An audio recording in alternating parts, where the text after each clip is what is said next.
कालीमाटी तरकारी बजारमा मौसमी र बेमौसमी तरकारीजन्य वस्तुको आपूर्ति 50 देखि 90% भारतबाट आयात हुने गरेको छ। पछिल्लो पटक आन्तरिक उत्पादनमा कमी आएपछि बजारमा तरकारीजन्य वस्तुको मूल्य गत वर्षको भन्दा बढेको छ। भारतका विभिन्न प्रदेशमा कोरोनाको महामारी र लकडाउन भएका कारण यो वर्ष तरकारीको आपूर्तिमा कमी आएको जनाइएको छ। एक रिपोर्ट।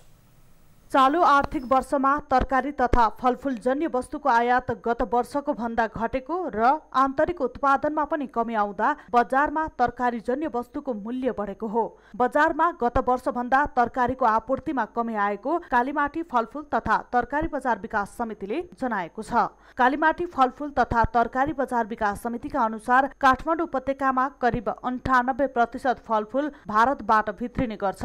त्यसैगरी मौसमी तरकारी सिमी, बोडी, घिरौला, परवल, आलु, प्याज, गोलभेडा, घिरौला, कागती लगायतका तरकारी पनि 90% भन्दा बढी भारतबाट भित्रिने गर्छ। चीनबाट करिब 2% स्याउ लगायतका फलफूल भित्रिने गर्छ।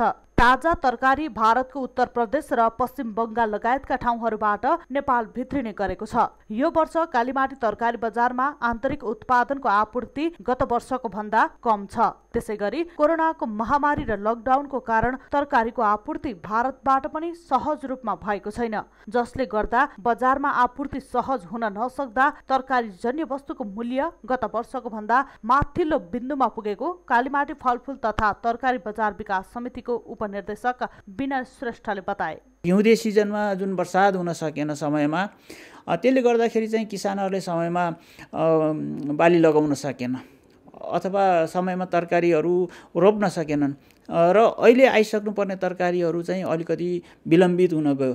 त्यो कारणले गर्दाखेरि त्यस्ता किसिमका तरकारीहरू हाम्रो स्वदेशी उत्पादनबाट क्षेत्रबाट उपलब्ध नहुँदाखेरि चाहिँ भारतीय बजारबाट ल्याउनु परेको परिस्थिति हो। आर्थिक वर्ष 2077 मा 2,17,000 मेट्रिक टन तरकारी कालीमाटी तरकारी बजारमा आपूर्ति भएको थियो। भारतबाट 82,000 मेट्रिक टन तरकारी आपूर्ति। नेपाली बजारमा भारतीय तरकारीको हिस्सा 50 देखि 90% सम्म। हरिया तथा मौसमी तरकारी समेत भारत, बंगलादेश र चीनबाट आपूर्ति। नेपाली बजारमा 79% भारतीय प्याजको आपूर्ति, 90% भन्दा बढी भारतीय फलफूलको आपूर्ति। नेपालमा ताजा तरकारी समेत भारतको हरियाणा, महाराष्ट्र, मद्रास लगायतको ठाउँबाट भित्रिने गरेको छ। गत वर्ष 50,720 टन आलु भित्रिएको थियो, जसमध्ये भारतीय आलुको परिमाण 53% भन्दा बढी रहेको छ। त्यसैगरी बंगलादेशबाट पनि मौसमी आलु भित्रिने गरेको छ।